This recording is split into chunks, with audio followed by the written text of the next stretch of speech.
ان کا پورا نام زہران کوامے ممدانی ہے۔ وہ 1991 میں یوگنڈا کے دارالحکومت کمپالا میں پیدا ہوئے۔ ان کے والد محمود ممدانی ایک انڈیا یوگنڈا نژاد سیاست کے ماہر پروفیسر ہیں، جبکہ ان کی والدہ میرا نائر بالی ووڈ اور ہالی ووڈ میں فلم ساز ہے۔ زہران اپنی خاندان کے ساتھ جنوبی افریقہ کے شہر کیپ ٹاؤن میں بھی رہے ہیں، لیکن جب وہ 7 سال کے تھے تو خاندان کے ساتھ نیو یارک آ گئے۔ انہوں نے نیو یارک کے علاقے برونکس میں پرورش پائی، جو کہ ایک ملازمت پیشہ آبادی کا علاقہ ہے اور ثقافتی تنوع سے بھرپور ہے۔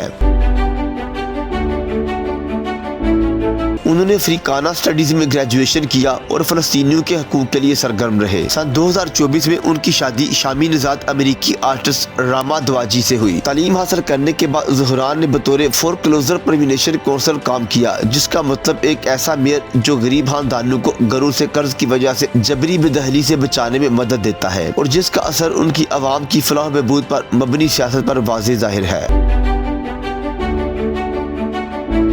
سیاست کی طرف رخ کرنے سے پہلے زہران ممدانی نے فنکاری میں اپنی قسمت آزمائی۔ وہ مسٹر کارڈمیم یعنی الائچی والا کے نام سے ریپ گانا گایا کرتے تھے، اور 2019 میں ان کا گانا نانی ہاسا زیر بحث رہا، جس میں عالمی شہرت یافتہ مصنفہ مدھور جعفری نے ایک بے باک نانی کا کردار ادا کیا۔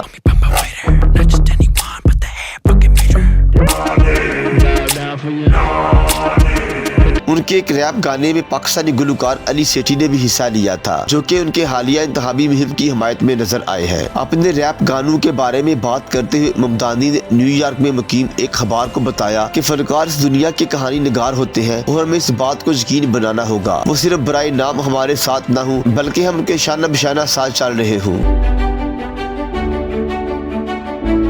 سن 2020 میں انہوں نے نیو یارک کی ریاستی اسمبلی کے لیے انتخاب لڑا اور 10 سال تک جیتنے والے رکن کو شکست دے دی۔ وہ ریاستی اسمبلی میں منتخب ہونے والے پہلے جنوبی ایشیائی مرد، پہلے یوگنڈا نژاد اور صرف تیسرے مسلمان بنے۔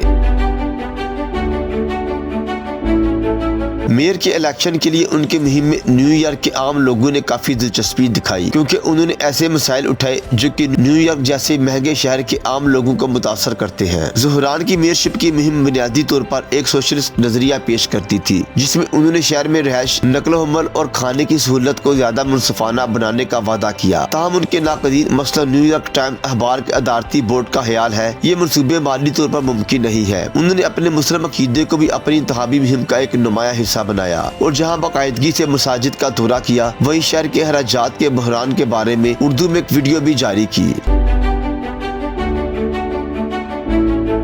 اگرچہ زہران کا انداز سیاست مزاحیہ ضرور تھا، لیکن اس میں سنجیدگی بھی تھی۔ ان کی انتخابی مہم کی ویڈیوز بالی ووڈ کے حوالوں کے ساتھ سماجی انصاف کے پیغامات سے بھرپور تھی۔ ایک ویڈیو میں وہ آم کی لسی کے 5 گلاس لے کر reckoned choice voting new York کا انتخابی نظام، جہاں ووٹر امیدواروں کو پہلے سے 5ویں نمبر تک ترجیح دیتے ہیں، کی وضاحت کرتے دکھائی دیے۔ تو ایک پوڈ کاسٹ پر یہ بھی بتایا کہ ان کی مہم لوگوں میں اتنی مقبول ہوئی کہ لوگ اکثر ان کی ڈائریکٹر والدہ سے پوچھتے ہیں کیا اسے انہوں نے بنایا ہے۔ زہران کے حامیوں میں نوجوان ووٹرز، تارکین وطن اور ترقی پسند طبقات شامل ہیں۔ شہر کے جیکسن ہائٹس جیسے محلوں میں جہاں جنوبی ایشیائی، لاطینی امریکی اور مشرقی ایشیائی کمیونٹی آباد ہے، مقامی میڈیا کے مطابق ان کی مہم ایک تحریک کی شکار اختیار کر چکی تھی۔ ان کے لیے کام کرنے والے رضاکار انگریزی کے علاوہ ہندی، اردو، بنگلہ اور ہسپانوی زبانوں میں بھی گھر گھر جا کر ان کی حمایت میں مہم چلا رہے تھے۔ ان کی انتخابی مہم کا دعویٰ ہے انہوں نے نیو یارک کے شہر کی تاریخ کا سب سے بڑا فیلڈ آپریشن کیا ہے، جو تقریباً 40,000 رضاکاروں پر مشتمل ہے اور 10 لاکھ سے زائد گھروں تک پہنچے ہیں۔